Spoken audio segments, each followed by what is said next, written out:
नमस्कार।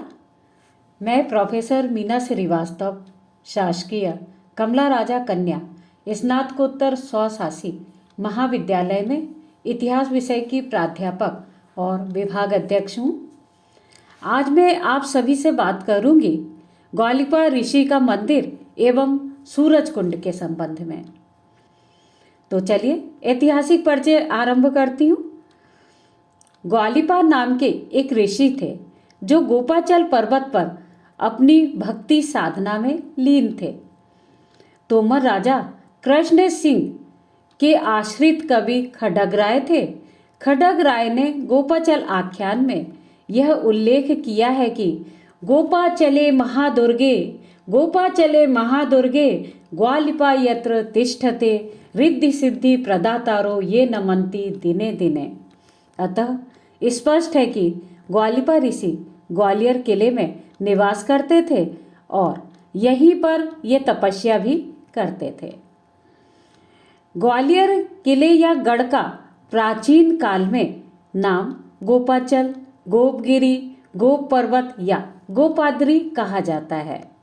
इसी गोपाचल पर्वत के प्रकार में ग्वालिपा ऋषि का मंदिर या सिद्ध स्थल है जो कि ग्वालियर गेट की ओर से किले पर जाने वाले मार्ग में है।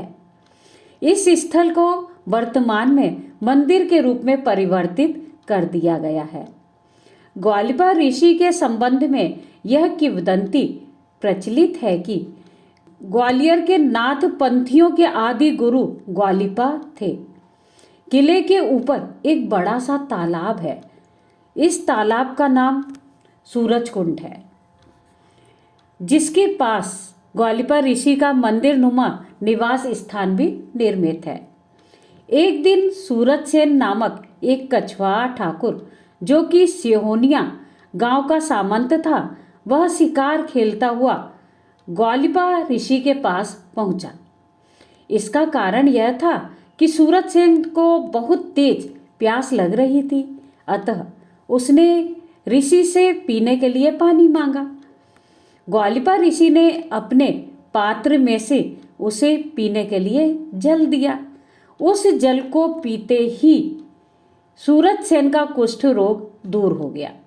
सूरज सेन कुष्ठ रोग से पीड़ित था और ग्वालिपा ऋषि ने सूरज सेन को जो जल अपने कमंडल से दिया था वह सूरज कुंड का जल था, जिसे पीकर वह अपनी बीमारी से मुक्त हो गया था।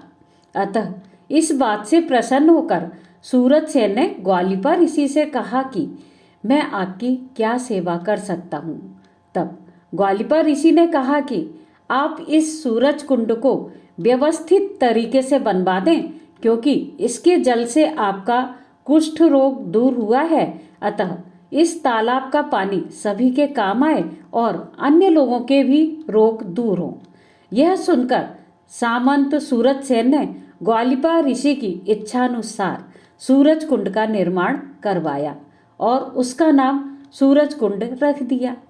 यह सूरज कुंड आज भी देखा जा सकता है। अब हम बात करेंगे वर्तमान संरक्षण की स्थिति के बारे में। ग्वालिपा ऋषि का मंदिर पुरातत्व विभाग की देखरेख में अच्छी स्थिति में आज भी है। सूरज कुंड के जल में वर्तमान में पर्याप्त काई लगी हुई है, जिसके कारण यह जल अब दूषित है, अर्थात कि हानिकारक है। आज की स्थिति में इस कुंड का पानी पीने लायक नहीं है। चलिए अब मैं बात करती हूँ संरक्षण संवर्धन हेतु सुझाव के। तो हम यह सुझाव देना चाहेंगे कि सूरज कुंड के जल को शुद्ध या साफ करने का प्रयास किया जाना चाहिए, ताकि रोगनाशक जल संभवतया पुनः शुद्ध हो जाए और जनमानस के काम आ जाए। इसके लिए सरकार को कार्य करना चाहिए। संपूर्ण अध्ययन के उपरांत निष्कर्ष रूप से यह कहा जा सकता है कि ग्वालिपा ऋषि का मंदिर अच्छी स्थिति में आज भी है और सूरज कुंड का निर्माण आज भी सुव्यवस्थित तरीके से देखा जा सकता है, परंतु उसका जल काई लगा हुआ है और दूषित है। यदि सरकार द्वारा कुछ ठोस कदम उठाए जाएं तो इस पानी को पुनः शुद्ध किया जा सकता है और यह जल जनमानस के जीवन में काम आ सकता है। मैंने अपनी पुस्तक लिखी है तोमर राजवंश का इतिहास, जिसमें इसका विस्तृत वर्णन किया है और मुझे उम्मीद है कि आप सभी मेरी पुस्तक तोमर राजवंश का इतिहास अवश्य ही पढ़ेंगे। अंत में मैं अपना एक प्यारा सा दोहा प्रस्तुत कर रही हूँ, सुनिएगा।